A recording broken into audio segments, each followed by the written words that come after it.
Sa ujë. Është pra një ndër revista që del çdo sezon, a? Po, në mes të stinës. Në 4 stinët e vitit. Po. Këtu zakonisht a keni ndonjë përzgjedhje selektive të poetëve apo?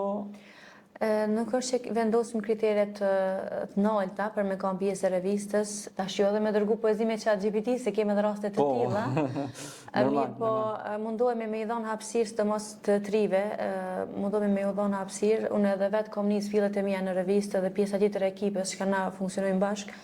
Se cili kemi nisë me botimin e veprave tona, poezive tona, shkrimeve tona në revista, edhe di sa është e rëndësishme që dikush me ta hap derën, për atë mundona edhe ju që e thatë në fillim me i frymëzu pak vajzat, të mos e kam rjetin e vajzave që i kam aktive të në kohën edhe që janë shumë i njohëse për mundësin që u hipet me u botu.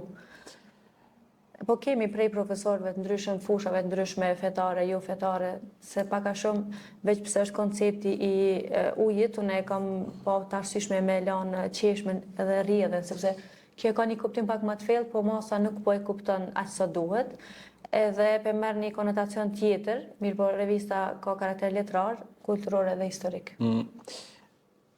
Leila dhe Mejnuni.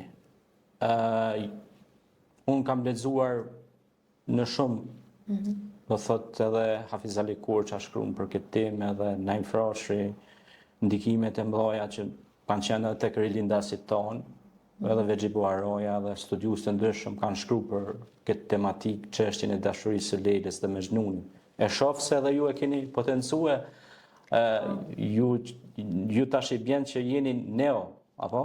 Që do thot sikur kanë qenë neo-marxistët, që jeni neo-orientaliste ose neo-divaniste, kështu që çka mund të tregoni diçka rreth mesazheve që përçon libri juaj Divani, që e keni pra në disa pjesë dhe mendoni ta vazhdoni, me mesazh për gjithë publikun e gjerë. Nuk po flas për atë publikun që e ke ti që të kuptojnë ty, po du me të kuptu edhe ata tjerë që nuk të kuptojnë. Se... Po është pak problematike, se është një frymë e veçantë që nuk kuptohet prej mos tam, nuk du me anashkalu as edhe një lexues të mundshëm, mirë po pak nëse nuk kanë lexu mistik, nëse nuk e kanë lexu Rumin për marrë, se Rumi është njët ma Hazret Mevlana në përëndimin. Studiuat në Harvard dhe në Oxford, nuk është në i gjonë që nëse këta, ama edhe Rumi kur të lexohet, profesor Metin Izeti thot, ai që nuk e kupton që Rumi e ka inspirimi ti i buron prej fetarsisë ti, atëherë ai nuk e ka njoft sa duhet. E fatkeqësisht në perëndim po e zhveshin pak prej hyjnorës, po e kthejnë shumë në rrafshin toksor. Po të pak në qatë rrafshin toksor, dikush që nuk e ka lexuar, nuk e ka idenë kësaj fryme, është pak probleme e kuptu.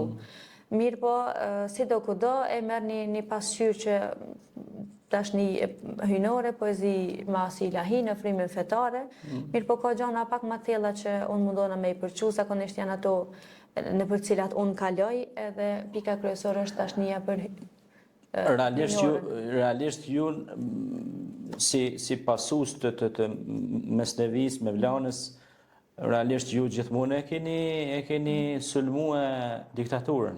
Dhe më thonë, ju keni qenë goditës të diktaturës, keni qenë shpirti i lirë i çdo krijese në tokë që ka hecë. Pra, sepse diktatura nuk e lën njeriu me përparue, sundan nuk e lën me pas mendimin e lirë, sot flitet në botën e zhvilluar në Shtetet Bashkuara të Amerikës, flitet për mendimin e lirë. Pra, liria është diçka që njeriu duhet ta ketë kudo që është, në çdo pjesë të planetit Tokë. Dhe vetë Mesnevia kur flet për lirinë, kur tregon për shembull rastin e fjalëve të faraonit dhe fjalëve të Musait. Thot, cilat ishin fjalët e faraonit? Do t'ju vras të gjithë dhe do t'ju mbys, do të bëj kështu, do t'ju paralizoj e kështu me radhë, kurse fjalët e Musait, ju dua të gjithë dhe Zoti ka shpresë për ju, dashuria është gjithçka. Pra, ju si poete... Mistika të bën gjithçka me pa të bukur. Absolut, aty deshta me ardhë. Pra, që mistika është, ne ta dinë të gjithë dëgjuesit, edhe përmes jush, që mistika ka një mision, cili është zemra e paqes.